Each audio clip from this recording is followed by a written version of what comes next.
Hello friends, Radhe Radhe. मैं ललिता टंडन, एस्ट्रोनोमोलॉजिस्ट। आप सबको मेरा प्यार भरा नमस्कार।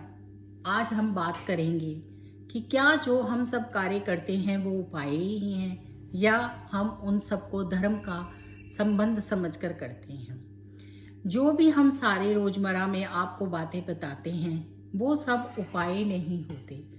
वो सब हमारे धर्म से रिलेटेड कार्यक्रम होते हैं जो हमें करने चाहिए। और जैसे जैसे ये कलयुग बढ़ रहा है तो वो सब हम या तो भूल चुके हैं या करते नहीं हैं। तो चलिए, इस पर बात करने से पहले मेरी आपसे रिक्वेस्ट है, आप मेरा YouTube चैनल जरूर सब्सक्राइब कीजिए, astrologer Lalita Tandon. Bell icon को प्रेस कीजिए, शेयर कीजिए और लाइक कीजिए। आप सब जब इतना प्यार देते हैं तो बहुत अच्छा लगता है। तो हम बात कर रहे हैं उपाय पर। हमें उपाय जो हैं वो तो कुंडली दिखाकर ही करने चाहिए, क्योंकि उपाय हम हर चीज़ को के उपाय नहीं कर सकते। बहुत से ऐसे हमारे प्लैनेट होते हैं जो हमारे उच्च के होते हैं, और अगर हम बिना सोचे समझे उपाय करते चले जाएंगे या उन चीज़ों का भी दान करते जाएंगे जिनका हमें नहीं करना चाहिए, तो उससे हमें लाभ होने की बजाय हानि होती है। तो इसलिए हमें उपाय करने से पहले अपनी कुंडली को जरूर दिखाना चाहिए या अपने नंबर्स को देखना चाहिए कि हमें काम किस तरह के उपाय करने चाहिए। हम सारे ही उपाय नहीं कर सकते। कुछ उपाय ऐसे होते हैं जो हमें अपनी कुंडलियों के हिसाब से करने चाहिए और ज़रूर करने चाहिए। वो सब हम तब आपको बताते हैं जब आपकी कौन सी महादशा चल रही है, कौन सी आपकी अंतरदशा चल रही है।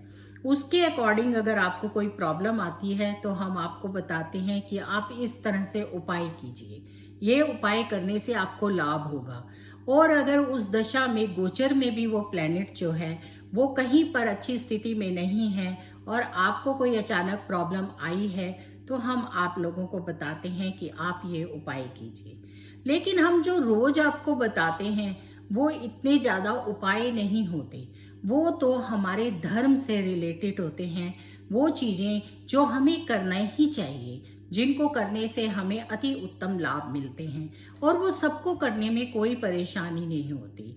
अगर हम आपको कहते हैं कि हनुमान चालीसा पढ़िए या कहते हैं कि गणपति जी का जाप कीजिए, तो ये रोज़मर्रा के काम हैं जो हमारी आने वाली जनरेशन भूल चुकी हैं, और हम उन्हें रोज याद कराकर सोचते हैं कि शायद हम इन्हें थोड़ा थोड़ा रोज बताते हैं तो ये कुछ तो करेंगे। उपाय करते वक्त आप खास चीज़ों का ध्यान रखिए। आपको ज़रूर पता होना चाहिए कि हमारी कुंडली में हमारी कौन सी महादशा चल रही है, कौन सी अंतरदशा चल रही है। कहीं हमारे ग्रह उच्च के तो नहीं हैं। अगर आपके ग्रह उच्च के हैं और आप उन चीज़ों का दान कर रहे हैं तो उससे आपको लाभ नहीं होगा, ये तय है। इसलिए आप हमेशा से इन चीज़ों को सोच समझ कर कीजिए। आपको अपनी कुंडली ज़रूर दिखानी चाहिए, इसका आलस नहीं करना चाहिए, और फिर ही आपको उपाय करने चाहिए। हाँ, लेकिन हमारे जो त्योहारों पर छोटे छोटे उपाय होते हैं, जिस तरह से ये कार्तिक मास का मंथ चल रहा है और हम आपको जो बताते हैं कि आप ये कीजिए ये कीजिए, ये हमारे शास्त्रों में विधान है। ये पहले धर्म था और धर्म के अंतर्गत सब करते थे। अपने माता पिता के चरण स्पर्श करना, अपने त्योहारों को अच्छे से मिलाना और उन त्योहारों पर अच्छे अच्छे उपाय करना, लक्ष्मी की पूजा करना, ये सब चीज़ें हम सब कर सकते हैं।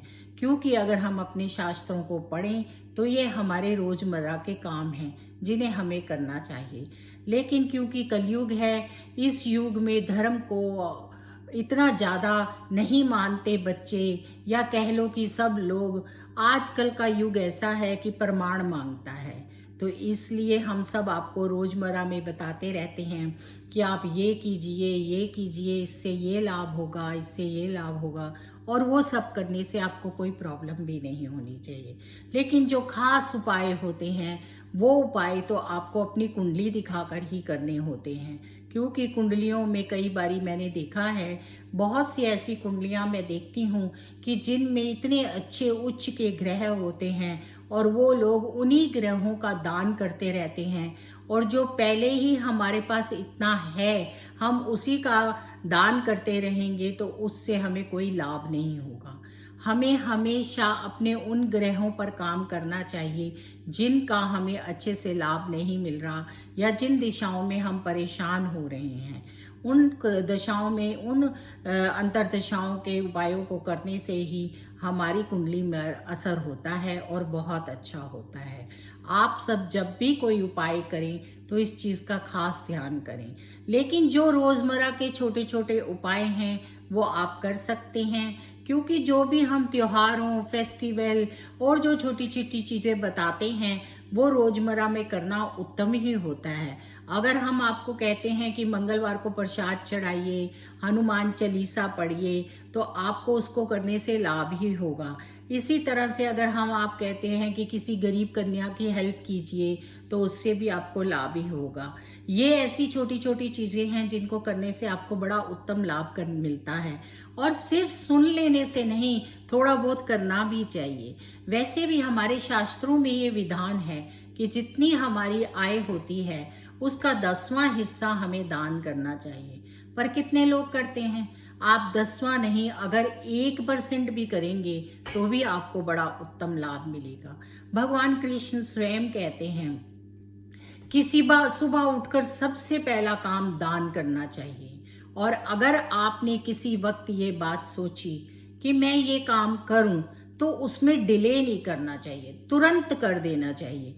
क्योंकि जो हमारा मन और दिमाग है, जब ये आपस में मिलते हैं ना, तो अपने ही सोचे हुए काम पर तर्क और वितर्क करने लगते हैं। इसलिए कोई भी दान पुण्य करते वक्त आप बिल्कुल मत सोचिए और करिए। लेकिन थोड़ा बहुत अगर आपको कोई परेशानी आ रही है तो अपनी कुंडली से जरूर जानिए कि आपकी कौन सी दशा चल रही है, कौन सी महादशा चल रही है, या आपके कौन से नंबर हैं। वो नंबर आपकी डेस्टिनी है, भाग्य है। आप कहीं उसी का तो दान नहीं कर रहे और उसकी वजह से तो परेशान नहीं हो रहे। इसलिए उपाय करते वक्त जरूर ध्यान रखिए कि हमें कौन से उपाय करने हैं और कौन से उपाय नहीं करने हैं। इसी तरह से लेकिन जो छोटे छोटे रोजमर्रा के काम हैं जो हमारे धर्म से रिलेटेड हैं और जो हम आपको बताते हैं, उनको करने से आपको बहुत लाभ मिलेगा। तो आप सब इन चीज़ों पर भी जरूर ध्यान दीजिए। राधे राधे, जय श्री कृष्णा।